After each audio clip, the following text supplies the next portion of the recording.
Hi friends, welcome to my YouTube channel.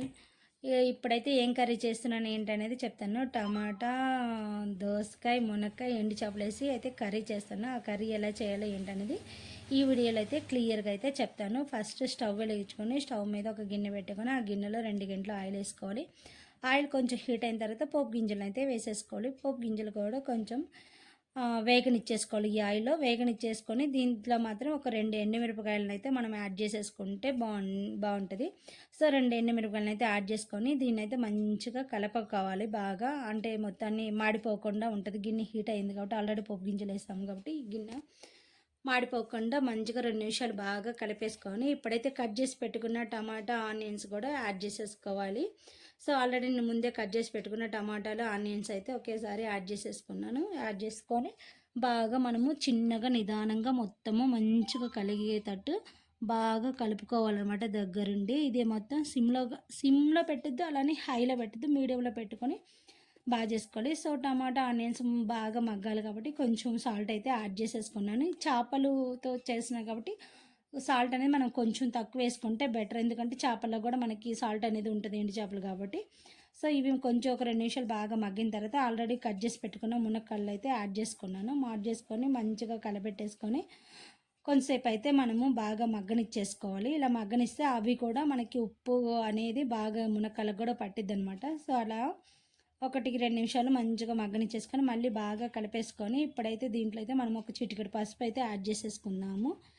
ఇలా పసుపు add చేసినా కూడా తొందరగా మనకి ఆనియన్స్ ఇవన్నీ బాగా ఉడికిపోతాయి అన్నమాట. అందుకని ముందుగానే పసుపు అయితే మంచిగా యాడ్ చేసేసుకొని కొంచెంసేపు అయితే మళ్ళీ మొత్తం బాగా కలపెట్టుకొని ఒక 2 నిమిషాలు అయితే మంచిగా మగ్గనిచ్చేసుకోవాలి. సో మూత పెట్టేసి బాగా మగ్గనిచ్చేద్దాము ఒక 2-3 నిమిషాలు. అలా మగ్గితే ఈ మునక్కలు కూడా మంచిగా ఉడికిపోతాయి అనమాట. ఎందుకంటే ఇందులో మనం పెద్దగా వాటర్ ఎక్కువ పోయామన్నమాట. సో అందుకని ఎంతసేపటికి మనము ఈ సిమ్లో పెట్టుకొని ఇందులోనే మంచిగా ఉడికిచ్చేసుకోవాలి. ఇలా ఉడికిచ్చేసుకుంటే ఏంటంటే మునక్కలు కూడా మనకు తొందరగా ఉడికిపోతాయి అన్నమాట. మళ్ళీ లేకపోతే అన్నీ ఒకేసారి వేసేస్తే ఇవి ఉడకవు. సో అందుకని కొంచెంసేపు అయితే మనము బాగా ఈ నూనెలో అయితే మగ్గనిచ్చేసుకోవాలి. ఇప్పుడైతే కట్ చేసి పెట్టుకున్న దోసకాయలను కూడా ఇందులో యాడ్ చేసేసుకుంటాము.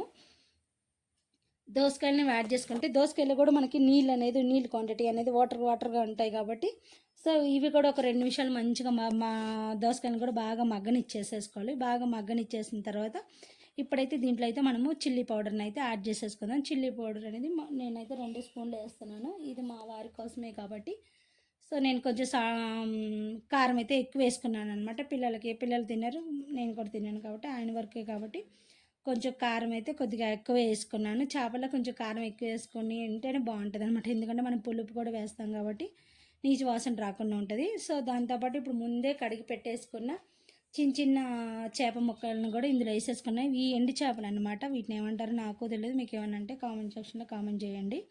సో ఫస్ట్ అయితే వీటన్నిటిని మంచిగా వేసేసుకొని ఒక 2 నిమిషాలు అయితే మంచిగా మగ్గనిచ్చేస్తున్నాను. ఆల్రెడీ మనము దోసకాయలు కూడా వేసేస్తున్నాం కదా, దోసకాయల్లో ఉన్న వాటర్ క్వాంటిటీ ఇవన్నీ కలిపి మంచిగా చేపలు అయితే ఉడికిపోతాయి అనమాట. ఒక 2-3 నిమిషాలు మనము సిమ్లో పెట్టుకొని ఉడికిచ్చేసుకుంటే సరిపోయింది. ఇప్పుడు మాత్రం హై పెట్టేది, మీడియం పెట్టేది, సిమ్లో పెట్టేసుకోవాలి.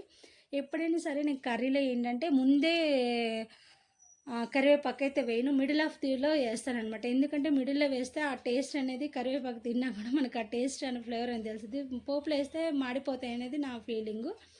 సో అందుకని ముందైతే వేయను. ఇప్పుడైతే మొత్తం వేసిన తర్వాత చింతపండు నీళ్ళు అయితే యాడ్ చేసుకుంటాను. చింతపండు అయితే కొంచెం తక్కువ వేసుకోవాలి. ఆల్రెడీ మనం దోసకాయ వేసాము, టమాటా వేసాం కాబట్టి కొంచెము చింతపండు రసం వేసుకుంటే సరిపోయిద్ది. ఎందుకంటే నీసు వాసన రాకుండా ఉంటాయి చేపలు వేసినాం కాబట్టి. సో అందుకని కొంచెమే యాడ్ చేసుకున్నాను. బాగా కలిపేసుకొని ఒక 2-3 నిమిషాలు మంచిగా వేగనిచ్చుకోవాలి. ఇప్పుడు మనం అన్ని టేస్ట్కి అన్నీ తగ్గట్టు ఇప్పుడే చూసుకోవాలి. ఎందుకంటే ఇప్పుడు కారం కానీ, సాల్ట్ కానీ, లేదంటే పులుపు కానీ అన్నీ చూసుకొని వేసుకోవాలి. నాకైతే కారం అయితే సరిపోయింది. సో కొంచెం వాటర్ యాడ్ చేస్తే బెటర్ అనిపించింది, అందుకని వాటర్ అయితే యాడ్ చేస్తున్నాను. సో అన్నీ మనం ఇప్పుడే చూసి వేసుకోవాలన్నమాట, మన టేస్ట్ తగ్గట్టు. అంత బాగుందన్నమాట. నాకు పులుపు అన్నీ సరిపోయినాయి. కొంచెం సాల్ట్ కూడా యాడ్ చేసేసుకున్నాను. అన్ని పక్క అయితే బాగా సెట్ అయిపోయినాయి. సో ఒక 2 నిమిషాలు మంచిగా బాగా మగ్గనిచ్చేసేసుకోవాలి. ఇప్పుడైతే దీంట్లో అయితే మనము ఫ్లేవర్ కోసం అయితే కొత్తిమీరని అయితే కొంచెం యాడ్ చేసేసుకోవాలి. యాడ్ చేసుకుని మూత పెట్టుకుని ఒక 2 నిమిషాలు మంచిగా మగ్గనిచ్చేసుకోవాలి. ఈ అరోమా మాత్రం సూపర్ ఉంటుంది.